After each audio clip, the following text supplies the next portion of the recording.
Saludos a todos. Antes de comenzar con el video, queremos invitarte a que te suscribas a nuestro canal para más trabajos. Para que fuera capturado y condenado a muerte, en lo que hoy se conoce como Pénjamo, fue fusilado por la espalda, como un traidor a su nación.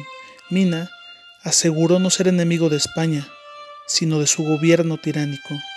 Actualmente se encuentra en el Monumento a la Independencia, junto a otros grandes insurgentes. Ya a modo de conclusión, la historia de Javier Mina nos deja una gran enseñanza. Nuestro enemigo no es una nación en específico, sino el despotismo, la tiranía y la opresión. Y estos males no distinguen entre un país y otro. De ese modo llegamos al final de este video. Si te gustó, danos un like y suscríbete para más trabajos. Subimos videos de historia de México, cine mexicano y varias tradiciones. Gracias.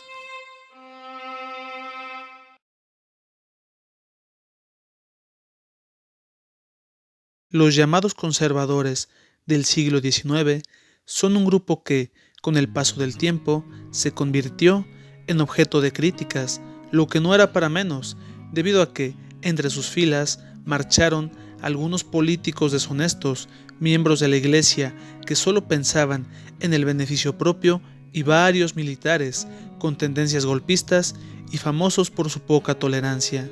De lo que se habla poco es que, entre sus filas, también se contó con un hombre que, más allá de sus tendencias políticas, destacaba por su gran conocimiento e inteligencia.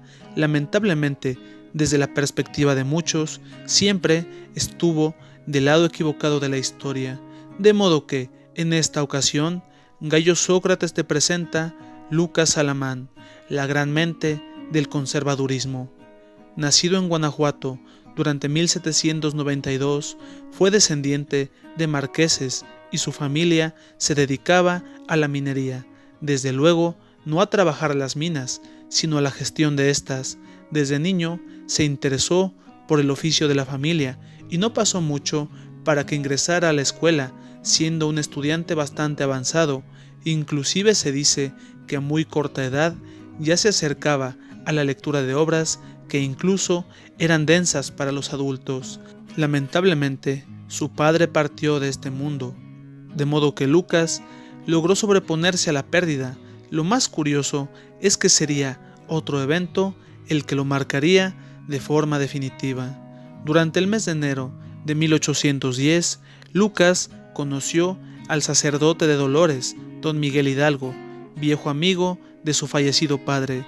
Entabló algunas conversaciones con él, y el propio Hidalgo, de quien se decía era un hombre de gran cultura, se asombró al apreciar los conocimientos de aquel muchacho que ni siquiera había cumplido los 18 años. Las historias de ambos volverían a cruzarse, lamentablemente, de una forma que ninguno de los dos imaginaba. Siendo el 28 de septiembre de 1810, las tropas del cura Hidalgo tomaron Guanajuato y acabaron con quienes se encontraban en la Alhóndiga de Granaditas. La familia Alamán no sufrió ningún daño, gracias a que fue el propio Miguel Hidalgo quien intervino, sabiendo que se trataba de una familia que nunca había perjudicado a otros. Lucas y su madre, junto a otros familiares, lograron salir de Guanajuato. Sin embargo, aquel joven nunca olvidaría aquellos sucesos, de modo que comenzó a alojar distintos sentimientos en contra de los insurgentes. Después estudió en el seminario de minería, donde destacó en varias disciplinas, como la botánica y la química. Luego permaneció en la capital durante 4 años, hasta que tuvo la oportunidad de embarcarse a Europa. Viajó por varios países, destacando España, Francia, Italia y Prusia, donde se hizo de distintos amigos y también aprendió y admiró la cultura de aquellos lugares. Fueron 6 años los que viajó, y cuando volvió a la Nueva España, ocupó el cargo de secretario de la Junta de Sanidad durante el gobierno de Apodaca. Lo que nunca imaginó fue que sería convocado como diputado a las Cortes de Madrid, donde se discutía lo asociado a la Constitución de Cádiz, misma que tendría efectos en la Nueva España. Durante aquellas asambleas Sucedió que Lucas propuso que América debería tener mayor autonomía, de modo que otros diputados lo acusaron de independentista, lo que le ofendió a causa de las amargas memorias que alojaba en contra de los insurgentes. Mientras se encontraba en Madrid, se enteró de que la Nueva España ya no pertenecía al Imperio Español, debido a las acciones de un militar llamado Agustín de Iturbide. Sin más, volvió a la nueva nación durante el año de 1823, llegando a convertirse en un importante ministro del gobierno de Guadalupe Victoria, obteniendo logros como que algunas naciones, especialmente los ingleses, aceptaran la independencia de su país, logrando que la nación mexicana tuviese la posibilidad de adquirir algunos créditos de ese y otros gobiernos. 2 años después, durante 1825, Lucas encaró a uno de sus mayores adversarios, el embajador de Estados Unidos, Joel Poinsett. Los dos hombres no dudaban en llegar a los extremos para defender aquello en lo que creían. Sin embargo, Lucas jamás estuvo de acuerdo con las ideas del norteamericano en torno a la masonería, de manera que éste comenzó a sembrar todo tipo de intrigas y Alamán dejó el cargo. Lo que no se esperaba fue que años después, durante 1830, su presencia como gran aristócrata e intelectual sería necesaria durante la administración de Anastasio Bustamante, un presidente que fue tachado de golpista. Durante su gestión como ministro, manifestó la necesidad de que México lograra la paz con España y el Vaticano. De igual manera, indicó que la hacienda pública debería estabilizarse con la intención de un eventual crecimiento económico. Finalmente, la propuesta que llamó la atención de muchos fue la de disciplinar al ejército, sabiendo de los golpes militares acontecidos y los que podrían presentarse.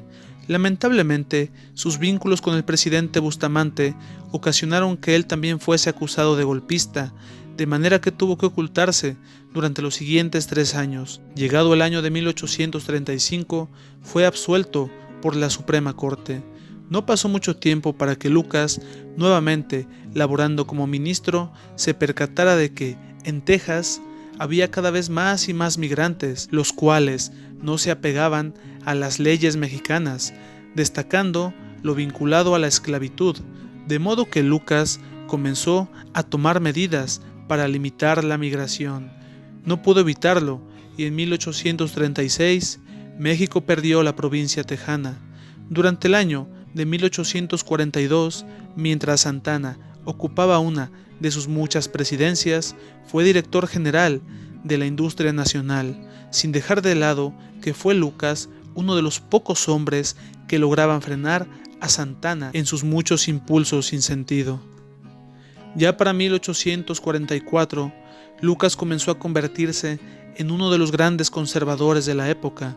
Muchos son los ejemplos de este cambio, destacando una serie de conferencias que impartió sobre la historia de México, mismas que habían de convertirse en un libro, donde mencionaba que los 2 grandes momentos de la historia nacional eran la conquista y la independencia.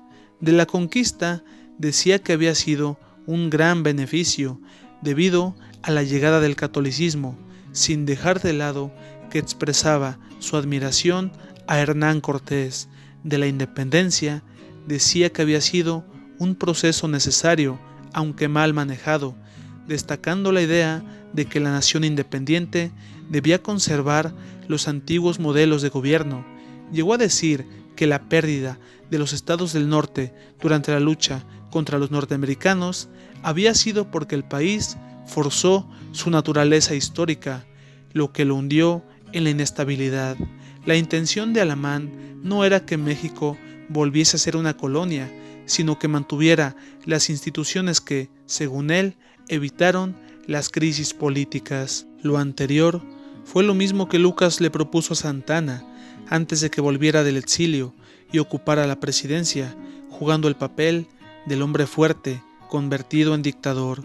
Lucas sabía que Santana era muy inferior a él intelectualmente, de manera que lo controlaría y buscaría la forma de dar estabilidad al país, dando lugar a un gobierno dictatorial y católico, donde las divisas serían el orden y el poder económico, lo que no logró, debido a que una pulmonía acabaría con él un 2 de junio de 1853, lo que ocasionó que la dictadura santanista llegara demasiado lejos hasta su caída, 2 años después, durante la lucha de Ayutla.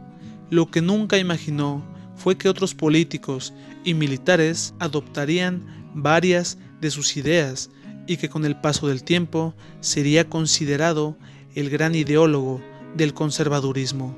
De Lucas Alamán es posible decir varias cosas negativas, sin embargo, los conservadores posteriores a él hicieron otras mucho peores. La intención de Alamán fue que México se convirtiera en un país estable. Ciertamente tenía buenas intenciones, lo cual demostró oponiéndose al intervencionismo de Estados Unidos y otros países. Le interesaba que México adoptara modelos políticos extranjeros sin sacrificar su independencia, destacando el centralismo. Gran escritor y destacado historiador de su tiempo, lamentablemente pasó a la historia como el promotor de las ideas que hundirían a México en un conflicto interno entre liberales y conservadores. De ese modo, llegamos al final de este video. Si te gustó, danos un like y suscríbete para más trabajos. Gracias. Saludos a todos. Antes de comenzar con el video, queremos invitarte a que te suscribas a nuestro canal para más trabajos. Los personajes históricos de cualquier nación destacan tanto por sus virtudes como por sus grandes equivocaciones. Ya se ha dicho antes, nadie es perfecto. Hablaremos de puntos positivos, negativos y un tanto desagradables del que muchos consideran el padre de la patria y a quien otros llaman secuestrador de la independencia. En esta ocasión, Gallo Sócrates te presenta lo bueno, lo malo y lo feo de Agustín de Iturbide. Nacido en Valladolid, lo que hoy se conoce como Morelia, el 27 de septiembre de 1783, Agustín Cosme Damián de Iturbide y Aramburu fue un joven de gran inteligencia que desde sus primeros años supo que habría de seguir el camino de las armas. Ya como militar, durante los primeros años de la lucha de independencia, demostró ser un gran estratega. No en vano, el cura Miguel Hidalgo buscó la forma de que se uniera a sus fuerzas, o en su defecto, que no se mostrase hostil contra los sublevados, lo que nos da una idea de su calidad como soldado. Desde luego, Agustín no aceptó ni lo primero ni lo segundo.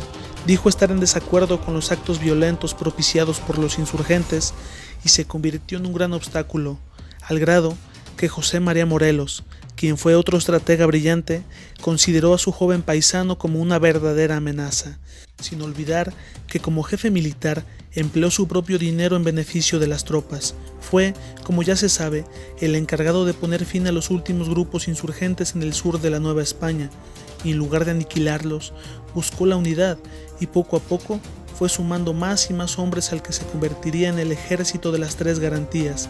De ese modo, se alcanzó la separación decisiva de lo que hoy es México y el gobierno peninsular.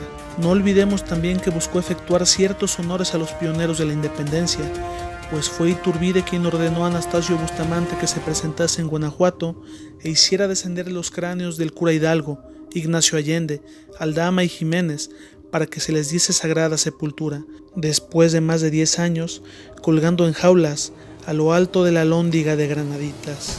Ya coronado como emperador, más de una ocasión pudo condenar a quienes conspiraban contra su gobierno, cosa que no hizo, y buscó otro tipo de sanción, claro, cuando la hubo. Además, una vez que no vio otra salida, en vez de desatar una contienda armada, dejó de lado el aparente orgullo y optó por la vía pacífica, decidiendo exiliarse.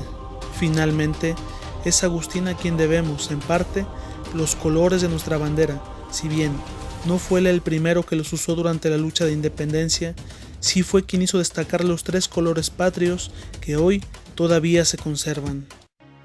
Lo malo. Agustín de Iturbide Era un militar temido no solo a causa de su talento en el campo de batalla, sino debido a la violencia que se desplegaba siempre que entraba en acción. En el año de 1814 se unió a Ciriaco del Llano e impidió que Morelos tomara Valladolid.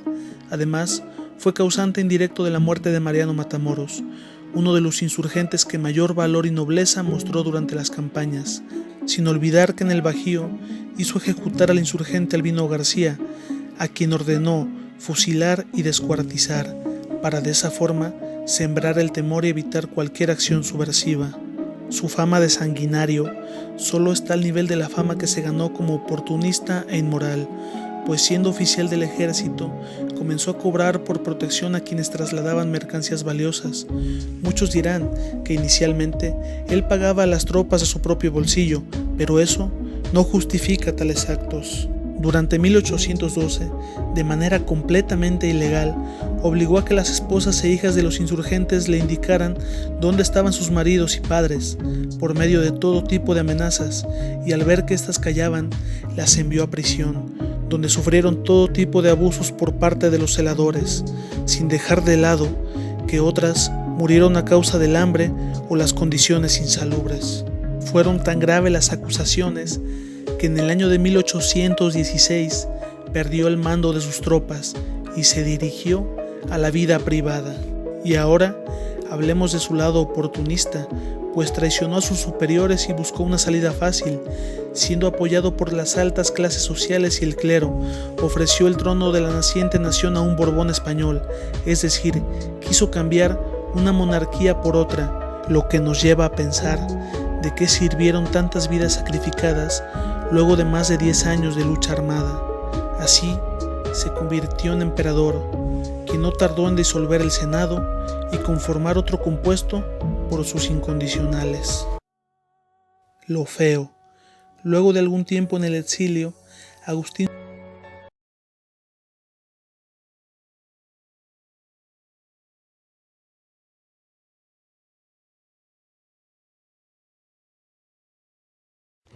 de los muchos personajes de la historia mexicana, son bastantes cuya vida muchas veces es sustituida por la leyenda, llegando a dar lugar a incontables dudas sobre sus acciones o sobre su propia existencia.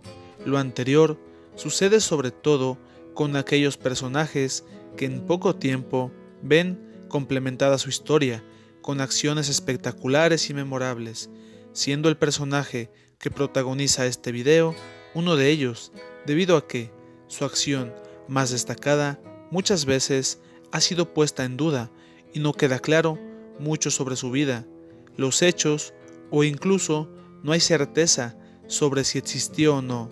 De modo que, en esta ocasión, Gayo Sócrates te presenta la existencia del Pípila, la historia y el mito. Desde los años posteriores a la consumación de la independencia, varios autores, destacando a Lucas Alamán, jamás mencionaron a ese hombre que supuestamente incendió la puerta de la Alhóndiga de Granaditas. Después de mucho tiempo, y en el México contemporáneo, su nombre y aquella famosa hazaña simplemente fueron omitidas, lo que llevó a generar dudas sobre si existió o no. Durante mediados del siglo XIX, sucedió que Pedro García, uno de los muchos insurgentes cuyo nombre no es tan destacado, decidió escribir algunas de sus memorias sobre la lucha de independencia. Justamente en ese texto se menciona a un hombre de baja estatura y con una enfermedad de la piel que combatió en el bando de los insurgentes, mientras que en el año de 1834 el coronel Antonio Onofre Molina, antiguo comandante de la escolta de Hidalgo, extendió una constancia donde aseguraba que un hombre llamado Juan José Martínez había trabajado bajo su mando. No solo eso, sino que ahí se mencionaba que era apodado el Pípila y con una losa en la espalda había prendido fuego a la puerta de la Alhóndiga de Granaditas. Sin embargo, decía que había caído en combate poco después, mientras que otros historiadores de aquella época le cambiaron el nombre, llamándolo Mariano y agregándole otro apellido. No había ninguna certeza sobre el personaje, ni siquiera sobre su nombre o apellidos. Sin embargo, da la impresión de que en verdad existió, de modo que lo que se menciona a continuación es lo poco que pudimos encontrar sobre su historia. Juan José Martínez Amaro nació, aparentemente, en San Miguel Allende. Su padre fue Pedro Martínez y, a pesar de las modestas condiciones de vida, fue capaz de enviar a su hijo a la escuela, donde aprendió a leer y escribir, lo que era un enorme logro en aquel entonces. Desde su infancia fue testigo en más de una ocasión de la desigualdad que imperaba en la Nueva España, de modo que abandonó su ciudad natal y llegó a Guanajuato, donde al poco tiempo se convirtió en minero. Se sabe que era un hombre delgado y, a pesar de ello, era bastante diestro en la extracción de minerales, llegando a convertirse en jefe de un pequeño grupo de mineros que se dedicaban a dicha tarea.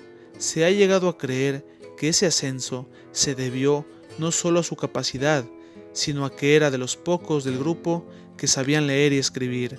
Las condiciones de la mina cascaron su piel, lo que hacía que su cara fuese semejante a los huevos que pone el guajolote, también conocido como pípila, de manera que Juan José fue apodado por sus compañeros como el pípila. No pasó mucho para que aquel joven de complexión delgada adoptara un aspecto un tanto corpulento debido a su labor como minero. Sin embargo, a pesar de que su trabajo le permitía obtener el alimento diario, las condiciones seguían siendo injustas para los trabajadores de su clase, de modo que, cuando se enteró del movimiento iniciado por el cura Hidalgo en Dolores, no dudó en unirse a la causa cuando los insurgentes ocuparon Guanajuato. Desde entonces surge la conocida historia. Mientras tenía lugar la batalla en la Lóndiga de Granaditas, los sublevados se percataron de que aquel almacén de granos era semejante a una fortaleza, de manera que todos sus ataques eran poco efectivos. Se llegó a la conclusión de que la única manera de ganar ventaja era prender fuego a la puerta principal. Fue así que Juan José dijo que él se encargaría de semejante tarea, de manera que se colocó una losa en la espalda para cubrirse de las balas de los defensores. Llevó consigo una antorcha y algunas varas de ocote, aceite y brea. Avanzó hasta la puerta y luego, de un lento proceso, le prendió fuego, logrando incendiar la puerta y permitiendo que los insurgentes entraran y tomaran la plaza, después de una batalla que hasta la fecha ha sido cuestionada, lo mismo que criticada. Desde ese momento surgen las dudas. Si bien el pípila existió, de su famosa hazaña aún existen muchos detalles que no quedan claros. Se dice que, efectivamente, combatió en Guanajuato. Sin embargo, se ha contado que los atacantes forzaron e hicieron ceder a la puerta, mientras que otros comentan que no era un hombre quien se cargó aquella losa, sino varios, y después de insistir, lograron hacer que se diera la puerta, mientras que otras versiones dicen que, en efecto, fue incendiada, solo que por el trabajo colectivo. Lo anterior no pasa del campo de la especulación, lo mismo que la vida posterior de Juan José. Se cuenta que siguió combatiendo junto a los insurgentes y que fue abatido meses después durante una batalla, mientras que también se asegura que fue herido en combate y abandonó la lucha. Suele contarse también que en cuanto supo que la causa independiente había fracasado, simplemente volvió a su trabajo como minero. Se dice que tuvo problemas familiares y su esposa se separó de él y comenzó a cobrar una pensión de viuda cuando el pípila todavía seguía con vida, mientras que otra versión menciona que siguió trabajando como minero hasta su vejez y dejó este mundo durante el año de 1863 debido a una enfermedad por su trabajo en la mina. Durante los gobiernos de Benito Juárez y Porfirio Díaz surgieron supuestos hijos y nietos del pípila que pedían una pensión como herederos de un héroe nacional. Finalmente, No existe certeza sobre cómo es que vivió o si en verdad le prendió fuego a la puerta de la Alhóndiga. Lo único seguro es que en verdad existió un hombre llamado Juan José Martínez que combatió al lado de los primeros insurgentes y que en la actualidad sus acciones se han mezclado entre la historia y la leyenda. Muchos lo pintan como un hombre delgado, musculoso, como un anciano o como un coloso imponente. Solo sabemos que es uno de esos personajes que llaman la atención, no por su historia, sino por el misterio que la envuelve. De ese modo, llegamos al final de este video. Si te gustó, danos un like y suscríbete para más trabajos. Gracias.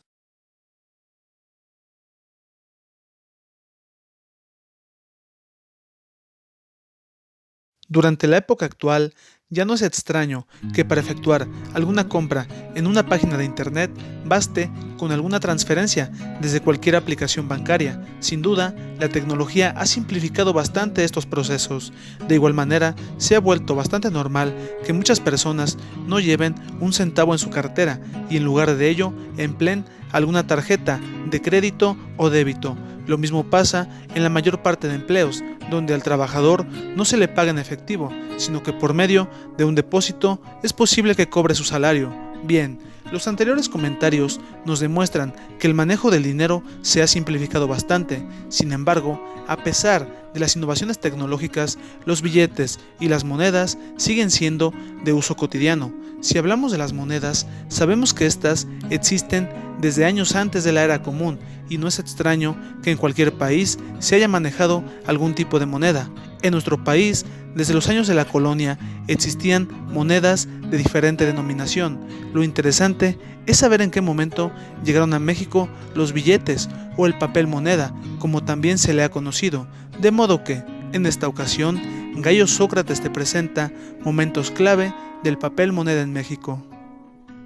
Si volvemos a los años del dominio español, en distintas transacciones de la llamada Nueva España se emplearon diferentes tipos de monedas, ya fuesen de oro, plata o cobre.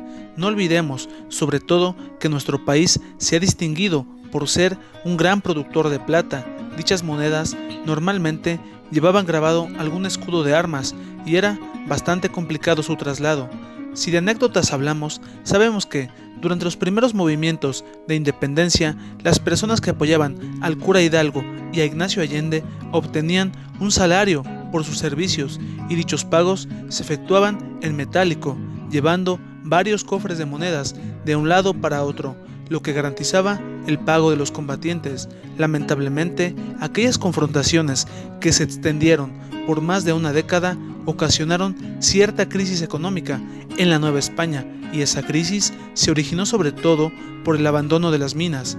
Ya para el año de 1813 se buscó atender la situación y en San Miguel el Grande, Guanajuato, se conoció lo que sería el antecedente del papel moneda.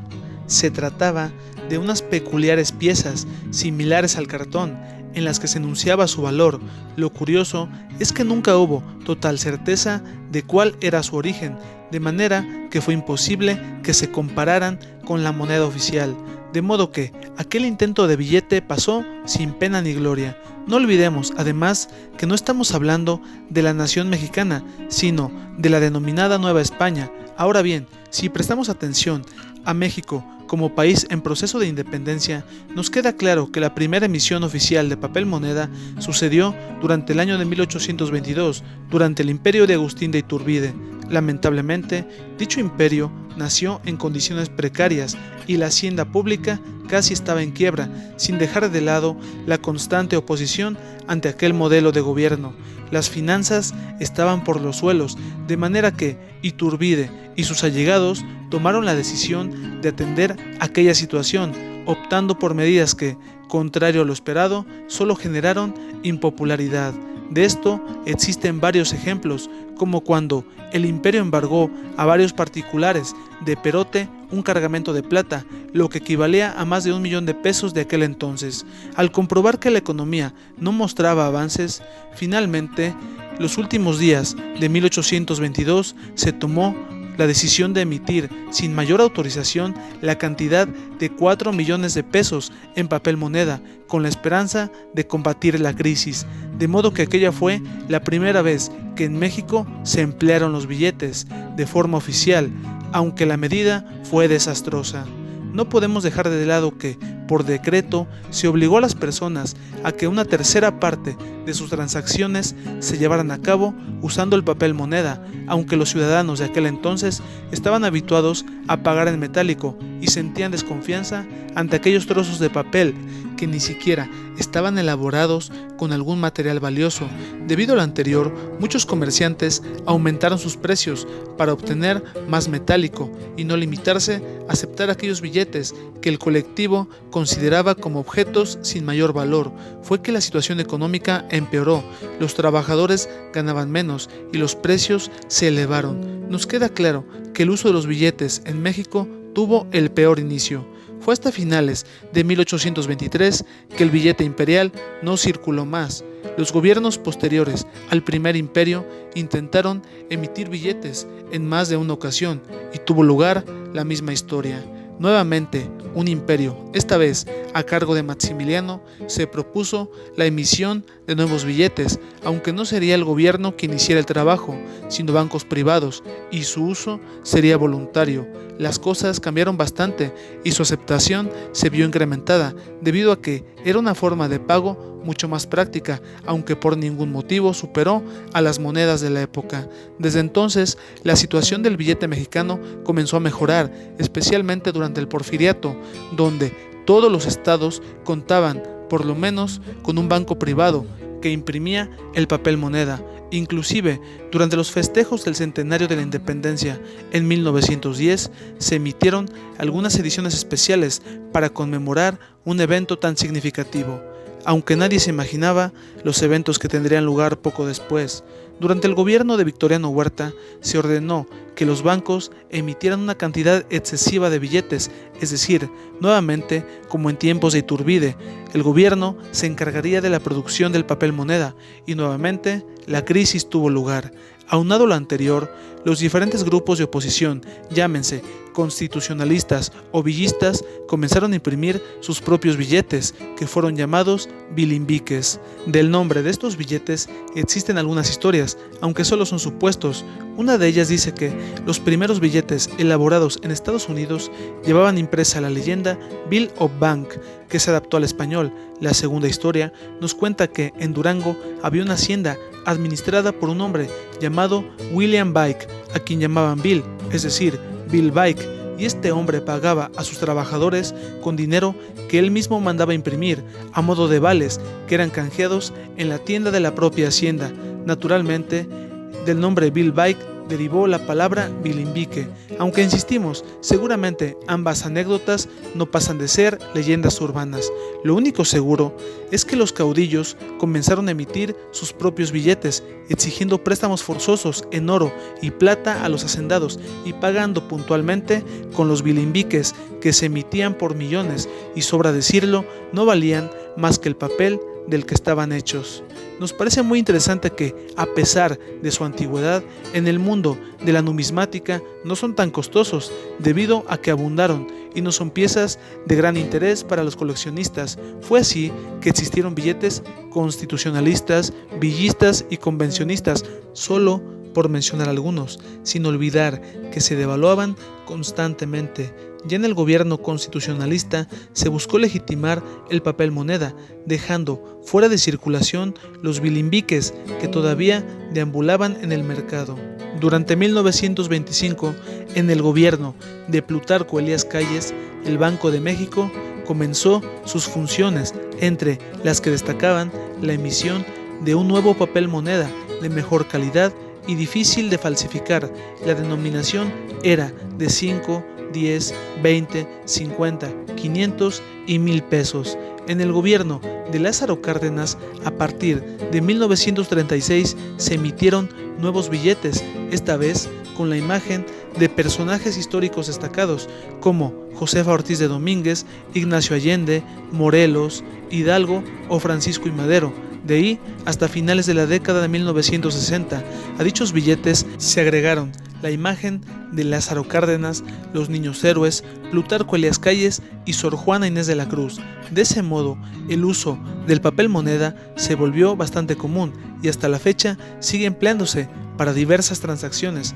El billete mexicano ha enfrentado varias crisis, devaluaciones, ha sido objeto de falsificación y con todo y eso sigue presente, a pesar de que la tecnología poco a poco lo ha sustituido, aunque sigue siendo de lo más normal que paguemos con un billete en el mercado local y nos devuelvan como cambio otros de menor denominación o un puñado de monedas. Y este es un breve apunte sobre el billete mexicano que nació oficialmente durante el imperio de Agustín de Iturbide en medio de tropiezos y ha prevalecido hasta el día de hoy, disponiendo de manera ocasional de algunas ediciones conmemorativas como la del Bicentenario de la Independencia o el Centenario de la Constitución, entre otras.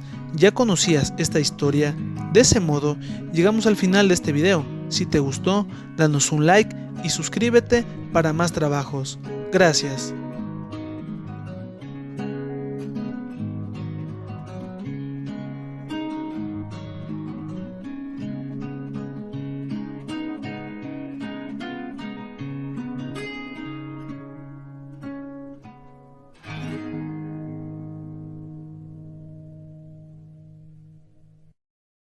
Nos parece importante señalar que el siguiente video no se basa en ningún tipo de investigación histórica, simplemente es el comentario de una película mexicana. De igual manera, vale la pena mencionar que en este video no se pretende hablar ni en favor ni en contra de las creencias de cualquier persona.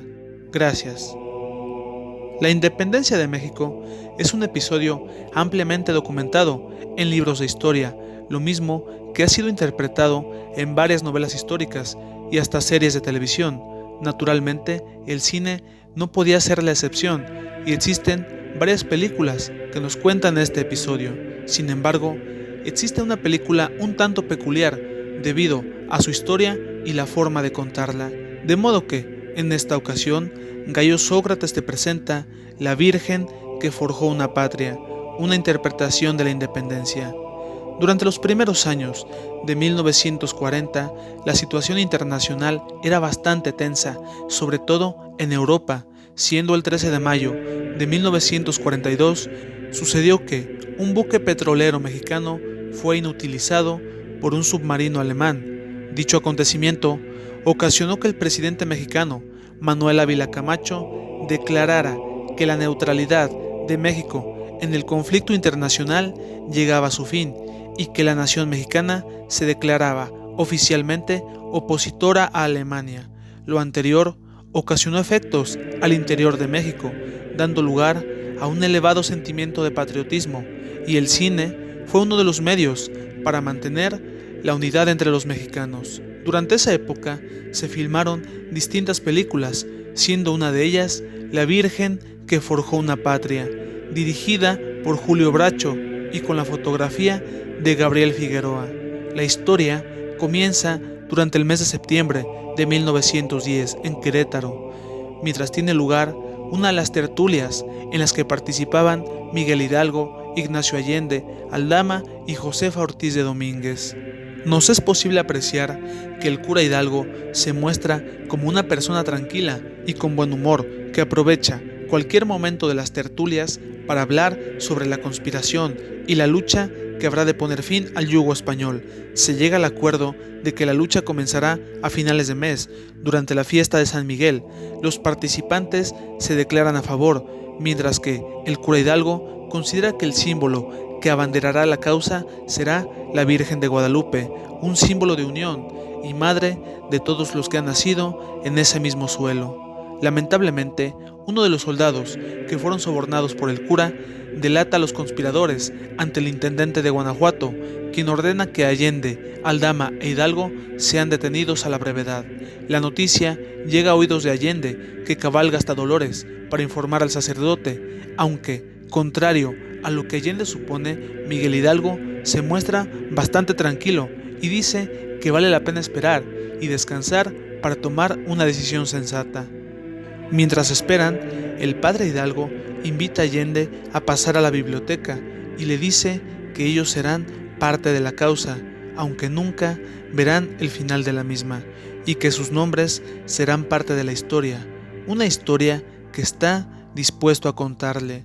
La película se traslada al año de 1528 y, en palabras de Hidalgo, el protagonista no es Cortés, el vencedor, ni Cuauhtémoc, el vencido, sino que el protagonista es ese personaje sin nombre que fue convertido en el primer esclavo. Durante esa época vemos cómo los últimos señores nobles hacen hasta lo imposible para seguir con sus ceremonias, mientras los españoles viven hundidos en el vicio y el ocio, menospreciando cada que pueden a los dueños del suelo que han ocupado mediante la fuerza. Sin más, un personaje llamado Don Pedro de Alonso, luego de ser humillado por una mujer nativa, decide desquitarse con varios indígenas que celebran una de sus festividades, inventando que se encontraban conspirando en contra de los europeos.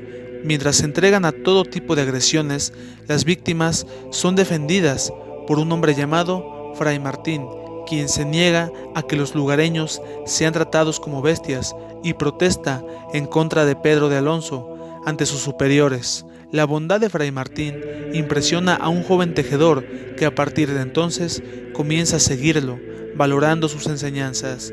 Mientras tanto, los europeos siguen con sus labores, marcando a los indígenas en la frente como si fuesen piezas de ganado y esclavizándolos.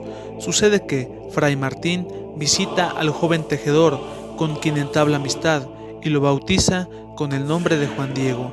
No pasa mucho tiempo para que algunos de los señores nobles comiencen a conspirar contra los invasores, mientras Juan Diego se entera de que esa conspiración fue descubierta al toparse con un mensajero de estos señores e informa a uno de los principales líderes, llamado Sinuel, quien lo tacha de farsante y ordena que lo expulsen. Los españoles intentan poner fin a sus enemigos y nuevamente Fray Martín interviene, ganándose la enemistad de los militares europeos, aunque salvando la vida de Sinuel, quien prefiere acabar con la existencia de su propio hijo antes de verlo convertido en esclavo. La historia se traslada a la vida del infame Pedro de Alonso, quien se ha casado con una mujer indígena con la que ha engendrado un hijo. Mientras observa a su hijo, se da cuenta de que el infante tiene la frente marcada con sus iniciales. Furioso, se dirige a la mujer, indicando que su hijo ha sido víctima de un acto despiadado, y ella le dice que es él quien lo ha marcado. El europeo entra en un estado de culpa y desesperación, viendo en todas partes la marca con la que han sido condenadas incontables personas a la esclavitud, mientras que sus compañeros piensan que la mujer con la que vive lo ha hechizado. Sin más, el español sujeta una pieza de acero de las llamas y se marca la frente, dañando su vista de manera permanente y sobre todo llevando su mente al colapso. Lejos, al otro lado del océano, Fray Martín se presenta ante Carlos V, denunciando los actos déspotas e inhumanos de los españoles. Mientras tanto, volvemos a 1910, con el cura Hidalgo, quien indica al capitán Allende que las personas de América serán esclavos o serán libres, ambas cosas hasta el fin de los siglos, ya sea sirviendo a los privilegios de un conquistador o siendo personas con derechos, una nacionalidad, sin importar su color de piel o la clase social. Y no deja de mencionar que la Virgen de Guadalupe es un símbolo de igualdad y que será la bandera que formará una nación. Finalmente, se dirige al estante y toma un libro de Antonio Valeriano, un historiador indígena, y comienza a leer la historia de Juan Diego, que en una ocasión caminaba cerca del Tepeyac y escuchó una voz que lo llamaba el más pequeño de sus hijos. De ese modo tiene lugar la primera aparición de la Virgen ante aquel hombre humilde, quien dijo a Juan Diego que sería su madre y la de todos sus hermanos, y que deseaba un templo en ese lugar para que todos sus hijos fueran en busca de consuelo.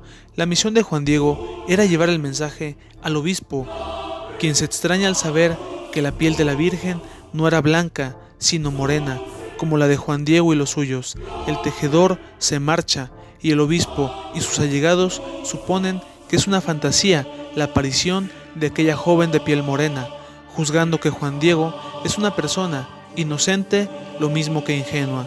De nueva cuenta, la joven aparece ante Juan Diego, quien le menciona que no le han creído y que deberá encomendar su mensaje a una persona influyente. La joven le dice que él es el más humilde de sus hijos y por ello le ha encargado semejante tarea. Fray Juan, el obispo, duda de sus palabras, mientras que otros frailes consideran que Juan Diego es un hechicero con la idea absurda de construir un templo en un lugar como el Tepeyac. Finalmente, Fray Juan le encomienda a Juan Diego una señal para creer en sus palabras. Juan Diego habla por tercera vez con la joven, diciendo que el obispo necesita una prueba. Mientras tanto, Fray Martín se encuentra navegando de vuelta a América. Durante el viaje enferma y se dirige a Don Vasco de Quiroga, diciendo que su único deseo es volver a ver a los indígenas que tanto quiso, indicando que deja este mundo pensando en cada uno de ellos y que hizo hasta lo imposible por su bienestar. Sucede que el tío de Juan Diego se encuentra enfermo y sabe que su final se acerca, de modo que le pide que vaya por un sacerdote para que le brinde el alivio en sus últimos momentos. De camino se encuentra nuevamente con la joven, a quien le dice que no podrá llevar la señal a Fray Juan. Sin embargo, ella le dice que es la salud y su tío sanará. Juan Diego se convence y le pregunta cuál es esa señal que ha de llevar. Ella le dice que tome algunas flores y las guarde en su tilma, aunque él contesta que en esa zona y en esa época del año apenas encontrará nopales y mezquites. Sin más, decide partir y asombrosamente encuentra algunas flores que corta y guarda celosamente, llevándolas al obispo. Ya en el lugar, los acompañantes de Fray Juan le niegan el paso, aunque Juan Diego logra entrevistarse con él, diciendo que ya tiene la prueba que había pedido. Sin más, Juan Diego suelta las flores, dejando ver en la prenda la imagen de la Virgen de Guadalupe. Nuevamente nos trasladamos a 1910, a la charla del cura Hidalgo con Ignacio Allende. El sacerdote dice que durante los últimos 3 siglos, el indígena, el criollo y el mestizo han visto en la guadalupana algo que les pertenece y que desde una postura política simboliza la liberación del yugo extranjero. Finalmente, menciona que la bandera que sintetiza todas esas aspiraciones es la Virgen de Guadalupe. Sin más, y con la tranquilidad que lo caracteriza, le dice a Allende que asistirá a una tertulia donde, con algunas argucias, conseguirá algo de dinero, sin importarle la orden de aprehensión en su contra. No muy lejos, el capitán Aldama también cabalga hacia Dolores para entrevistarse con don Miguel Hidalgo y le informa a Allende las nuevas malas noticias. Mientras tanto, el cura se encuentra jugando cartas animadamente, logrando que sus anfitriones le muestren dónde guardan el dinero, sin liberar ninguna sospecha. Incluso llegan a decir que está de mejor humor que de costumbre. Ya no hay vuelta atrás. Sin más, Hidalgo vuelve a su casa y le menciona a los 2 capitanes que están perdidos y no queda más opción que combatir. Da órdenes para convocar a varios aliados y menciona que debe liberar a los presos y así formar el primer grupo insurgente. A continuación, hacen sonar la campana para convocar al pueblo y comenzar con una lucha que, como el mismo Hidalgo dijo, ni él ni sus compañeros verán concluida. Una lucha que se prolongaría durante 10 años. Durante la campaña, el cura entra a un templo en Atotonilco y toma un estandarte con la imagen de la Virgen de Guadalupe, la que él siempre consideró el mayor símbolo de unidad e identidad entre los mexicanos, la que luego sería llamada la Generalísima de los ejércitos insurgentes, la misma Virgen que 100 años después sería un emblema de la lucha zapatista en el sur y tiempo más tarde sería la bandera de los cristeros en el Bajío. La película concluye con el cura Hidalgo cabalgando hacia un destino incierto, sujetando la bandera en la que creyó hasta el final de su vida. Ciertamente, esta película se apega a varios textos históricos, aunque también se toma muchísimas licencias en aras del argumento. Sin embargo, es eso, una película, y por ningún motivo debe considerarse como nada parecido a una fuente histórica. Se trata de una película disfrutable y con buenos diálogos, ni qué decir de su música, de los personajes. Sin duda que Fray Martín, interpretado por Domingo Soler, es uno de los mejores. Nos parece una apuesta interesante esta película, que se divide en 3 actos: la conspiración, la historia de Juan Diego y el inicio de la lucha de independencia. Vale la pena ver esta película, sin duda, más allá de las creencias que se puedan tener o no. Es una visión de la historia con algunos toques dramáticos y episodios ficticios que construyen un argumento atractivo. De ese modo, llegamos al final de este video. Si te gustó, danos un like y suscríbete para más trabajos. Gracias.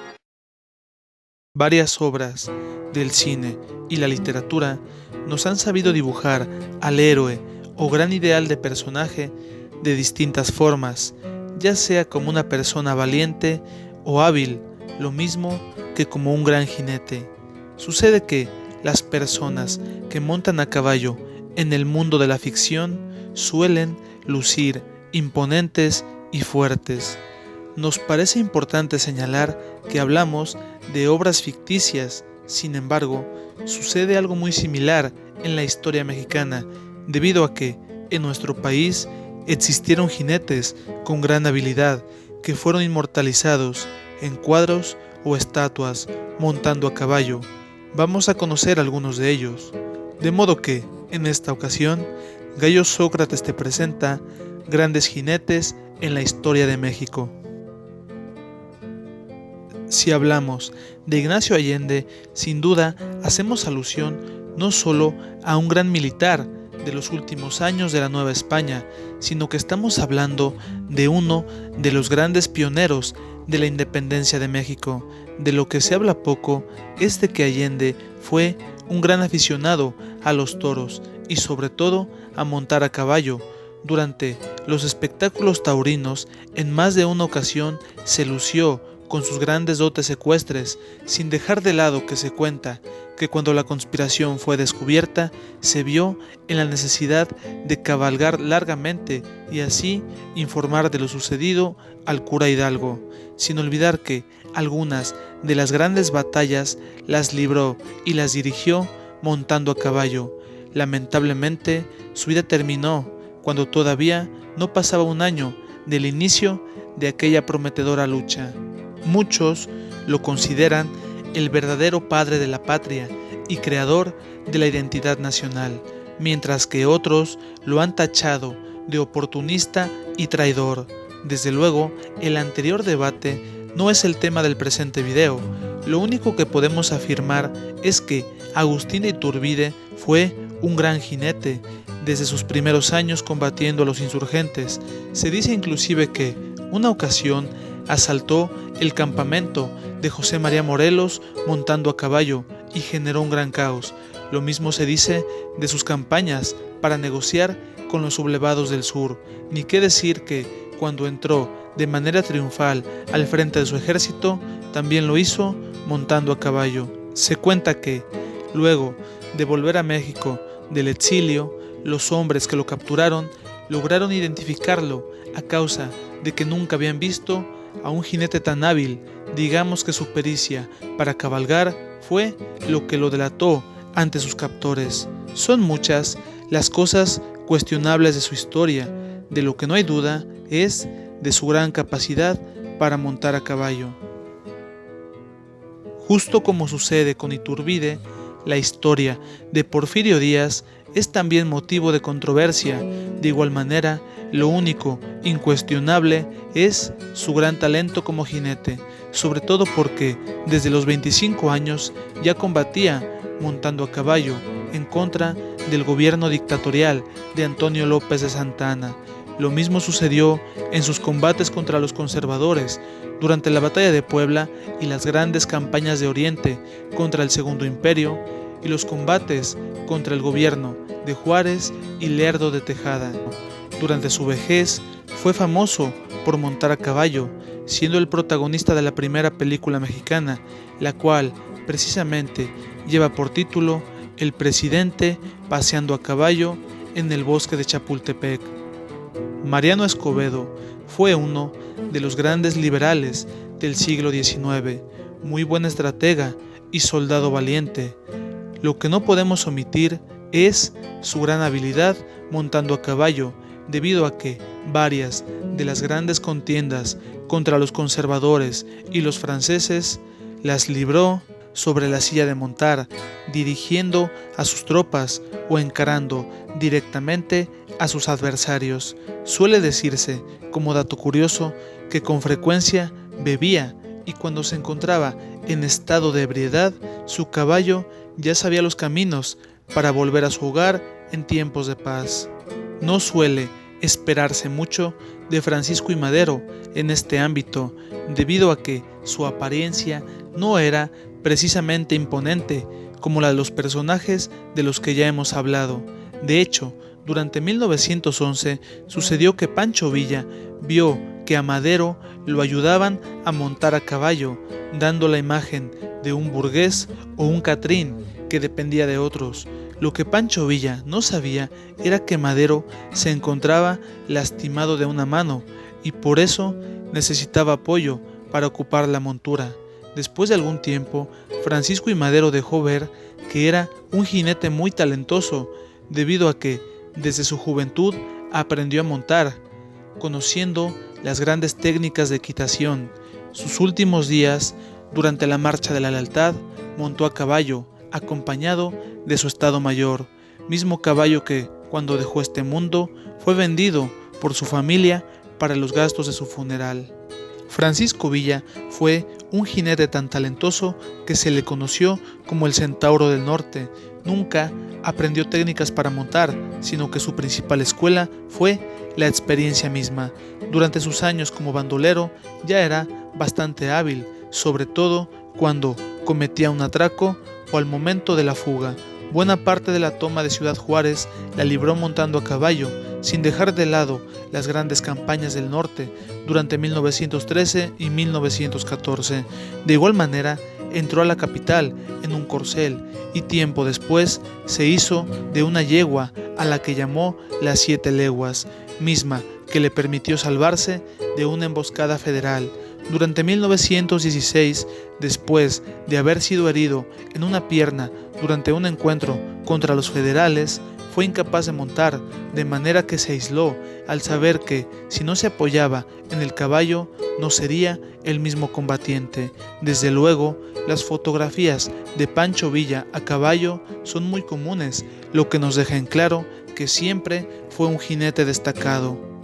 Le llamaban el carnicero de Pancho Villa, debido a su crueldad y distintos métodos para hacer justicia. Siempre fue un hombre valiente, lo mismo que temerario. Se hizo de mala fama a causa de su indiferencia hacia la vida. Si deseas conocer su historia, ya tenemos un video donde presentamos su biografía. Sin embargo, se habla poco de su talento para montar. Se cuenta que emprendía cabalgatas a las que muchas veces el caballo no lograba sobrevivir a causa de lo prolongado y brutal del viaje. Suele decirse que durante una batalla decidió montar y cabalgar para dar alcance a un tren y apenas estuvo a la altura de la máquina principal, decidió saltar sin ningún temor y sometió a los maquinistas, siendo la anterior acción elemental para obtener el triunfo. De hecho, su final llegó mientras montaba a caballo, hundiéndose junto a su corcel en las profundidades de una laguna del norte del país. Si ya hablamos de Pancho Villa, no podemos dejar de lado a Emiliano Zapata.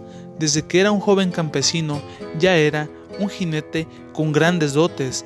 Durante su vida como soldado de leva, impresionó a sus compañeros y superiores. De igual manera, destacaba en las plazas de toros, debido a que parecía que el corcel y Emiliano eran un solo ser, sin olvidar que trabajó para el yerno de Porfirio Díaz atendiendo a sus caballos.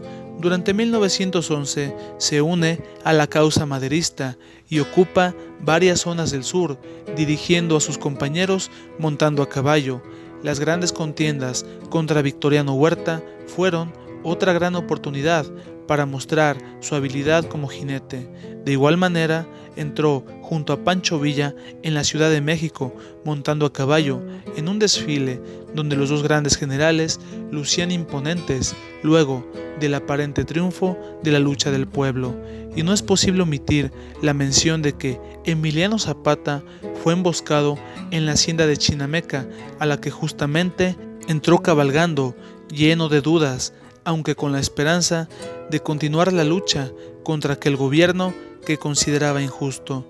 Después de que Emiliano Zapata dejó este mundo, muchos de sus simpatizantes se negaban a aceptarlo, llegando a crear una leyenda sobre un jinete que cabalgaba durante las noches en los campos de Morelos. Lo anterior solo es una idea que un talentoso jinete como Zapata dejó no solo en sus contemporáneos, sino en quienes nos hemos interesado en conocer su historia. De ese modo, llegamos al final de este video. Si te gustó, danos un like y suscríbete para más trabajos. Gracias. Se dice que no podemos elegir a nuestra familia.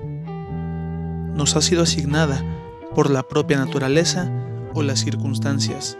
Aun si no llegamos a conocerlos o si ya han dejado este mundo, sabemos que todos tenemos un padre y una madre, o los hemos tenido.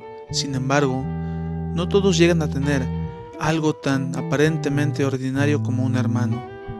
De manera que, en esta ocasión, Gallo Sócrates te presenta Hermanos en la historia de México.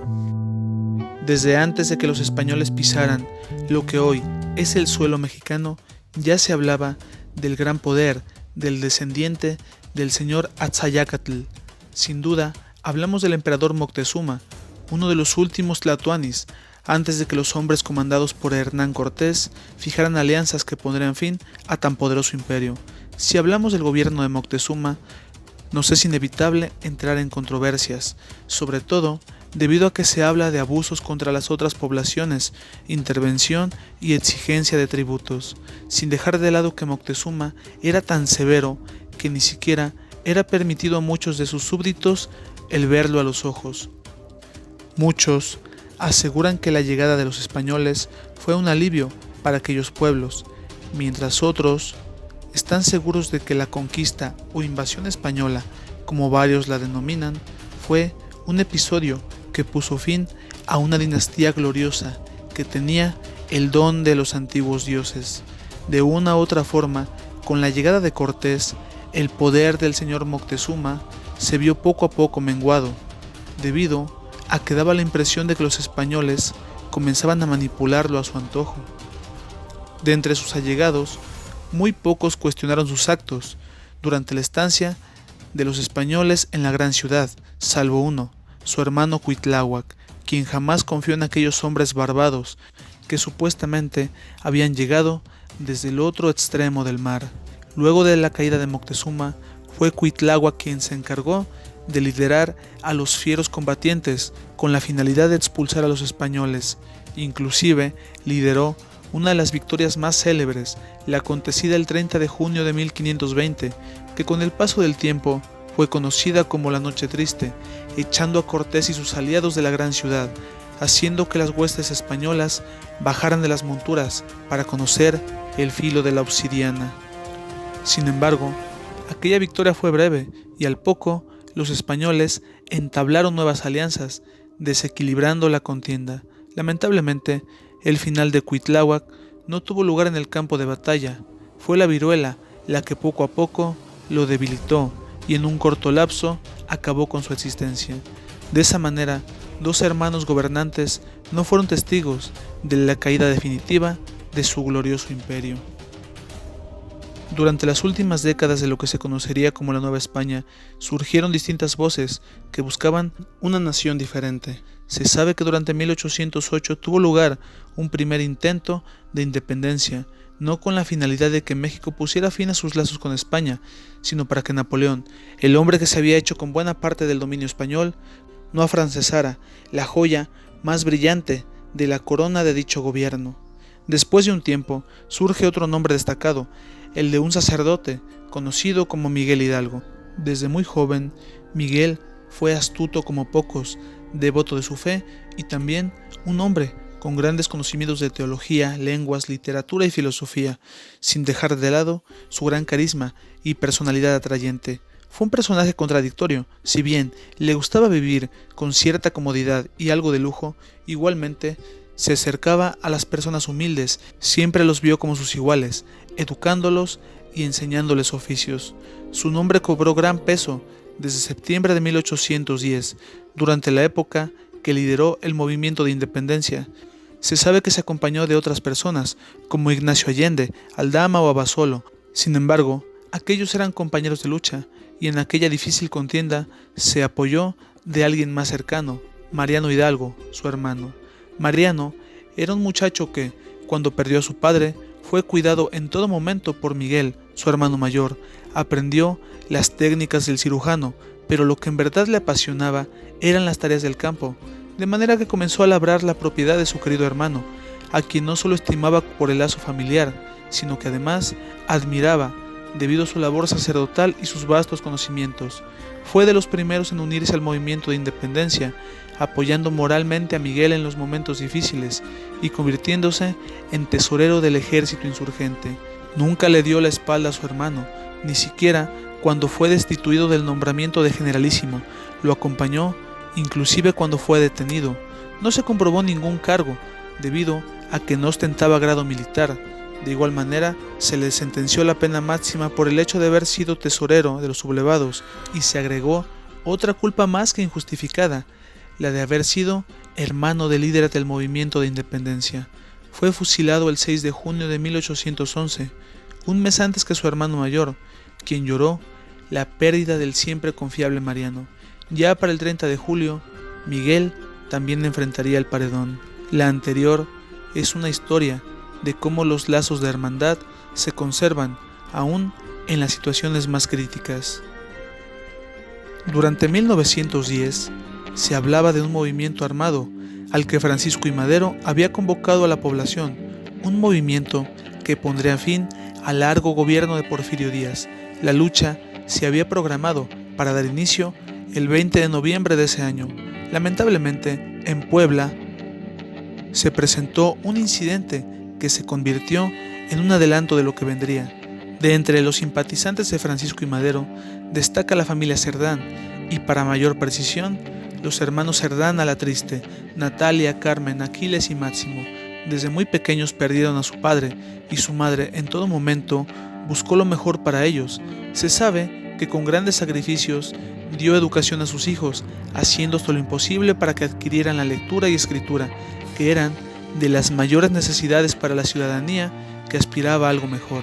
Natalia se casó durante el año de 1897 y obtuvo como obsequio de bodas una bonita casa en la calle de la Portería de Santa Clara, que sería el escenario que terminó marcando a su familia de por vida. En cambio, Máximo y Aquiles se asociaron en un local de zapatos, donde se dedicaban a la venta y distribución de dicho producto. Los hermanos Cerdán comenzaron a simpatizar con las ideas de Francisco I. Madero, sobre todo luego de que Porfirio Díaz lo hizo encarcelar al ser el candidato de oposición a la presidencia. Natalia, Carmen y Máximo se encargaron de distribuir la propaganda en favor del movimiento convocado por Madero, mientras que Aquiles se encargaría de fundar un club político llamado Luz y Progreso, que se conformó por más de 60 miembros. Los hermanos Aquiles y Carmen fueron a Texas, donde se encontraba Madero, gestionando lo tocante al próximo movimiento armado. Volvieron a Puebla durante los últimos días de octubre, con la misión de liderar el movimiento. La distribución de propaganda se vio incrementada, mientras que Natalia ofreció su casa como centro de operaciones y lugar clave para el acopio de armamento. Siendo el 17 de noviembre, el gobierno y las autoridades incrementaron sus sospechas en torno a la familia Cerdán. La mañana del 18 de noviembre, el coronel Miguel Cabrera, acompañado de 4 elementos de policía, llega a la casa de Natalia para efectuar un cateo. La conspiración había sido descubierta y como una medida desesperada sucede que Carmen dispara contra el coronel. Los policías que lo acompañaban abandonaron el sitio para informar a sus superiores. Varios compañeros de los Cerdán se concentran en la vivienda y se arman. Ya todo está decidido. Ellos comenzarán con la lucha 2 días antes de lo fijado. Natalia se encarga de sacar a los infantes de la vivienda, mientras sus 3 hermanos se disponen a combatir. No tardaron en llegar elementos de la policía, quienes, sin el mayor aviso, abren fuego contra el lugar. Máximo es el primero de los hermanos en caer abatido. Los otros sublevados ocupan la azotea, mientras que Carmen y Aquiles defienden desde los pisos superiores. La contienda duró más de 4 horas y desde luego los Cerdán y sus acompañantes, que eran civiles sin preparación militar, fueron vencidos. Se sabe que Aquiles se ocultó con la ayuda de su esposa en un agujero del piso que fue cubierto con tablas. De Carmen sabemos que fue herida y no pudo seguir combatiendo. La capturaron y encarcelaron. De sus acompañantes solo podemos decir que la mayoría cayó durante el enfrentamiento. Durante horas Aquiles se mantuvo oculto hasta que ya por la madrugada del día siguiente fue encontrado por los policías que ocuparon la vivienda y acabaron con su vida. Natalia se encargó de pagar a los abogados con la encomienda de liberar a Carmen. Ya con el paso del tiempo, la gesta de los Cerdán está en la memoria de muchos mexicanos, como la lucha de un grupo de hermanos que libraron una batalla en la que no tenían posibilidad alguna de ganar. De ese modo, llegamos al final de este video. Si te gustó, danos un like y suscríbete para más trabajos. Gracias.